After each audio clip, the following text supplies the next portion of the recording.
नमस्कार. आपण पाहिलं असेल, देशात सर्वात वेगवान खटला कोणाचा चालला असेल तर तो होता नथुराम गोडसे याचा. आणि त्याच्यानंतर या देशात सर्वात वेगवान जो खटला चालला तो होता रंगा आणि बिल्ला याचा खटला. हा जो खटला चालला दिल्ली येथील पटियाला हाऊस या न्यायालयात हा खटला चालला होता. रंगा आणि बिल्ला कोण? रंगा म्हणजे कुलजीत सिंग आणि बिल्ला म्हणजे जसबीर सिंग. हे मूळचे दोन्ही अपराधी हे मुंबईचे. त्यांनी मुंबईत काही काळ अपराध करून, अपहरण करून, चोऱ्या करून, खून करून नंतर त्याने दिल्ली हे ठिकाण निवडलं व दिल्ली येथे स्थलांतर केलं. दिल्लीमध्ये यांनी 1978 साली अपहरण, बलात्कार व खून केला होता.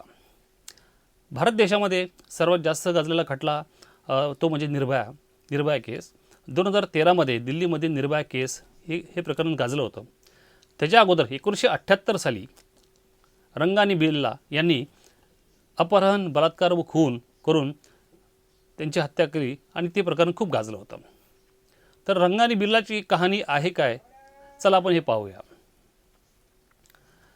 26 ऑगस्ट 1978 रोजी मदन मोहन चोप्रा नावाचे नेव्हीचे ॲडमिरल होते, ॲडमिरल कमांडर होते. त्यांची दोन मुलं म्हणजे संजय आणि गीता चोप्रा आणि संजय चोप्रा.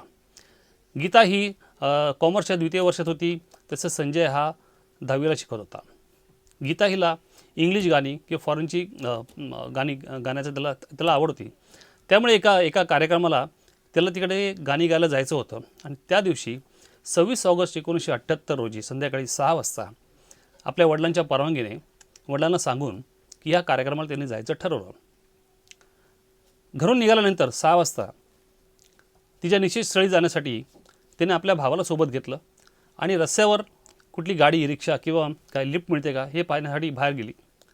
आणि तिचं त्यावेळेचं दुर्दैव असं होतं, रंगा आणि बिल्ला हे दोन कुख्यात गुंड हे अपराधी त्या ठिकाणी त्यांनी एका चोरी केलेल्या गाडीने त्या ठिकाणी आले आणि ह्या दोन मुलांना त्यांनी लिफ्ट दिली आणि त्यांच्या निश्चित स्थळी त्यांना सोडवतो असं त्यांनी आश्वासन दिलं. गाडीमध्ये बसल्यानंतर, गाडीमध्ये त्यांना घेतल्यानंतर रंगा आणि बिल्ल्यांचं याचा उद्देश असा होता की ह्या दोघांना किडनॅप करून, यांचं अपहरण करून, यांच्या वडिलांकडून, फॅमिलीकडून मोठी खंडणी अशी उकळता येईल असा त्याचा उद्देश होता. त्यामुळे त्याने गाडीत बसल्यानंतर ह्या दोन्ही मुलांकडे चौकशी केली असता त्यांनी सांगितलं की नेव्हीमध्ये त्यांचे वडील जे आहेत ते ॲडमिरल आहेत आणि मोठे अधिकारी आहेत. त्यामुळे त्यांनी त्या रंगा आणि बिल्लाने यांना असं वाटलं की आता याचे वडील नेव्हीतील अधिकारी आहेत, यांच्याकडे जास्त पैसे नसतील किंवा पैसे मिळणार नाही. मग आता काय करायचं? आता जर ह्यांना सोडलं तर किंवा असं जर काय ह्यांना मोकळं सोडून दिलं तर हे लोक जाऊन सांगतील आणि यांचं सगळं पितळ उघडं पडेल किंवा यांच्यावर कारवाई होईल किंवा हे पकडण्यात येईल. अशा परिस्थितीमध्ये त्यांनी या दोन्ही मुलांना, तो जो मुलगा होता 10वीतला मुलगा संजय चोप्रा, त्याला तलवारीने मारलं, त्याचा खून केला. जी मुलगी जी होती गीता, तिच्यावर बलात्कार केला आणि तिला देखील नंतर फेकून दिलं.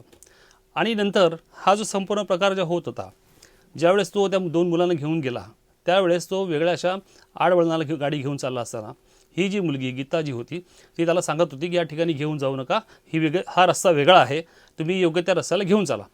त्यावेळेस त्याने ऐकलं नाही. त्यांचं त्या ठिकाणी भांडण झालं. त्या मुलीने पाठीमागून त्याचे केस सोडून त्याला थांबवण्याचा प्रयत्न केला, त्याला मारण्याचा प्रयत्न केला. त्याच वेळेस गाडीमध्ये तो जो बिल्ला होता, या बिल्लाने चाकूने त्या संजयवरती वार केले. आणि हे संपूर्ण होत असताना त्या ठिकाणी त्या रस्त्याने जाताना एक भगवानदास नावाचा एक व्यक्ती होता, तो प्रत्यक्षदर्शी साक्षीदार होता. त्याने संपूर्ण पाहिलं. सिग्नलला गाडी थांबली, त्याने तिकडे जाऊन ती थांबवण्याचा प्रयत्न केला.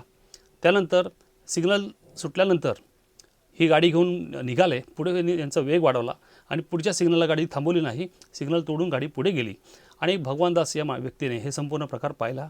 तात्काळ त्याने पोलीस कंट्रोलला त्यांनी फोन करून सांगितलं असं घडलं होतं आणि तो त्या घटनेचा प्रत्यक्षदर्शी साक्षीदार आहे.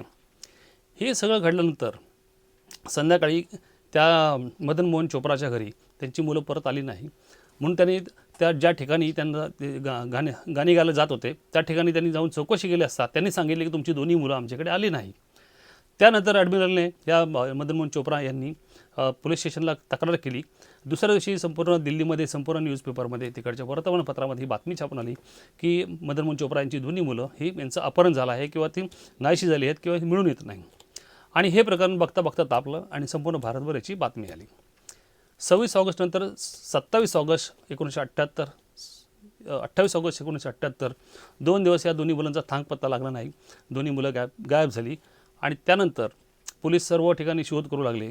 29 ऑगस्ट रोजी पोलिसांनी मदन मोहन चोप्रा यांच्या घरी गेले. त्यांना विनंती केली की असे आम्हाला काही डेड बॉडी सापडले आहेत, तर आपण त्या ठिकाणी शहानिशा करण्यासाठी चला. त्यावेळेस मदन मोहन चोप्रा यांनी त्या ठिकाणी गेले. त्यांनी दोन्ही मुलांच्या ह्या बॉडी बघितल्या, त्यांनी आयडेंटिफाय केल्या. ते बघून त्यांना शॉक झाला. त्यानंतर पोलिसांची चक्र फिरू लागली आणि ह्या आरोपींना शोधायचे प्रयत्न चालू झाले. आता ह्या दरम्यानच्या काळामध्ये हे दोन्ही कुख्यात गुंड, हे अपराधी, हे तिकडनं मुंबईला पळून गेले.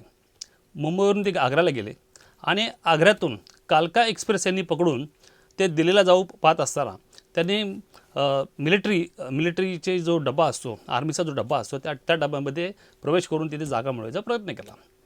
त्या डब्यातील आर्मी मेन यांच्यावर त्यांचं भांडण झालं. त्या आर्मीच्या सैन्यदलातील लोकांना ह्या दोघांचा संशय आला आणि संशय आल्यामुळे त्यांनी त्या दोघांना पकडून दिल्ली ह्या रेल्वे स्थानकावर त्यांना पोलिसांच्या हवाली केले. पोलिसांच्या हवाली केल्यानंतर त्यांचं जे वर्तमानपत्रामध्ये किंवा न्यूज चॅनलमध्ये येत होतं त्या प्रकारचं वर्णन यांचं असल्यामुळे पोलिसांनी संशयावरती यांना अडवून ठेवलं आणि खात्री पडता ह्या दोघांना अटक केली. ह्या दोघांना अटक केल्यानंतर यांना न्यायालयात हजर केलं. यांच्यावरती चार्जशीट दाखल झाली. या केसचा तपास CBIकडे गेला. CBIने याचं आरोपपत्र पटियाला हाऊस कोर्टामध्ये दाखल केलं. या संपूर्ण प्रकारानंतर ह्या दोन्ही रंगाबिल्ला ह्या आरोपींना पटियाला हाऊस सत्र न्यायालयाने फाशीची शिक्षा ठोठावली. फाशीच्या शिक्षेच्या विरोधात या दोन्ही रंगा आणि बिल्लाने दिल्ली उच्च न्यायालय या ठिकाणी अपील दाखल केलं. या अपिलामध्ये त्यांचं दोघांचं अपील फेटाळलं गेलं. हे अपील फेटाळल्याच्या नंतर त्यांनी पुन्हा सुप्रीम कोर्टामध्ये ते जे अपील चॅलेंज केलं, तो खटला जी शिक्षा लागली होती ती चॅलेंज केली. सुप्रीम कोर्टाच्या तीन जजेसच्या बेंचने ह्याचं अपील फेटाळलं. त्याच्यामध्ये जस्टिस चंद्रचूड देखील होते. त्या तिघांच्या बेंचने यांचं अपील फेटाळलं. त्याची फाशी शिक्षा ही कायम केली. त्यानंतर शेवटचा पर्याय म्हणजे हा राष्ट्रपतीकडे दया याचना केली, दयेचा अर्ज केला. राष्ट्रपतीकडे दयेची याचना केल्यानंतर ह्या दोघांचा दयेचा अर्ज हा नाकारला गेला आणि 31 जानेवारी 1982 रोजी ह्या दोघांना फाशीवर चढवा असे आदेश झाले. तशा प्रकारचे आदेश झाल्यानंतर तशा प्रकारची सगळं योजना तयार करण्यात आली आणि ह्या दोघांना त्या फाशी देण्याकरता तिहार जेलमध्ये घेऊन गेले. तिहार जेलमध्ये गेल्यानंतर या दोघांना फाशीच्या शिक्षा द्यायच्या 10 मिनिटं अगोदर यांना विचारलं गेलं, तुमची शेवटची इच्छा काय आहे? तुम्हाला मृत्यूपत्र वगैरे बनवायचं आहे का? एखाद्या आमच्या जवळच्या नजीकच्या दंडाधिकाऱ्याकडे जाऊन तुमचं मृत्यूपत्र बनवायचं आहे का? अशी माहिती ह्या दोघांना विचारत आली. त्यावर त्यांनी नकार दिला. नकार दिल्यानंतर काही वेळांनी दोघांनी चहा घेतला आणि ह्या दोघांना त्यावेळी फाशी देण्यात आली.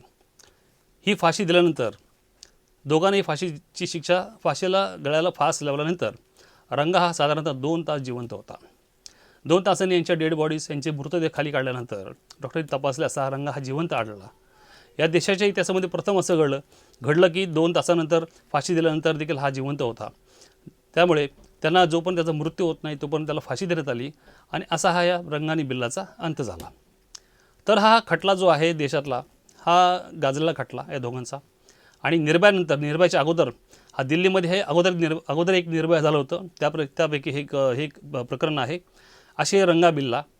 त्यामुळे आज 45 इयर्स नंतर, म्हणजे 45 वर्षानंतर आज हा रंगा बिल्लाचा विषय का आला, याचं कारण असं आहे, मथुरा जंक्शन रेल्वे स्टेशन इथे तिकडचे उपअधीक्षक जे होते तर त्यांची काहीतरी पेन्शन सरकारने अडवली होती. त्यांची पेन्शन अडवल्यामुळे त्यांनी सरकारला पत्र लिहिलं.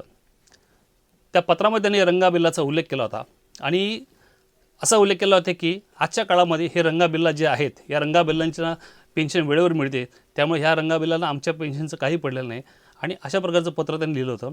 त्याचा या पत्रामधला जो रंगा बिल्ला आहे, आजच्या काळातले जे राजकीय नेते आहेत त्यांच्याबद्दल त्यांनी उल्लेख केला होता. त्यामुळे ह्या 45 वर्षानंतर देखील रंगा बिल्लाचा उल्लेख करून आज पुन्हा चर्चेमध्ये रंगा बिल्ला प्रकरण आलेलं आहे आणि त्यामुळे या देशामध्ये हा ऐतिहासिक असा निकाल ह्या रंगा बिल्लाच्या केसमध्ये दिलेला आहे. आणि त्यामुळे या केसमध्ये अजून एक महत्त्वाची गोष्ट अशी झाली होती की रंगा बिल्लाचा जे 2 तासांनी जो रंगा जिवंत होता, तर तो जिवंत राहिल्यानंतर त्याला पुन्हा फाशी देण्यात आली आणि त्यानंतर त्याचं पुन्हा पोस्टमॉर्टम केलं गेलं नाही. त्या काळात अशी पद्धत नव्हती की एखाद्या व्यक्तीचा मृत्यू झाल्यानंतर किंवा फाशी दिल्यानंतर त्याचं पोस्टमॉर्टम करायची पद्धत ही आज आहे, त्यावेळेस ती नव्हती. जर कदाचित त्यावेळेस ही पोस्टमॉर्टम केलं असतं तर असं म्हटलं गेलं असतं की त्याला हॉस्पिटलमध्ये मारलं किंवा अजून काय प्रकार झाला. त्यामुळे तशी काही पद्धत नव्हती आणि त्यामुळे रंगाबिलाला ही दुसऱ्यांदा परत पुन्हा फाशी देण्यात आली आणि त्यांचा अंत झाला. धन्यवाद.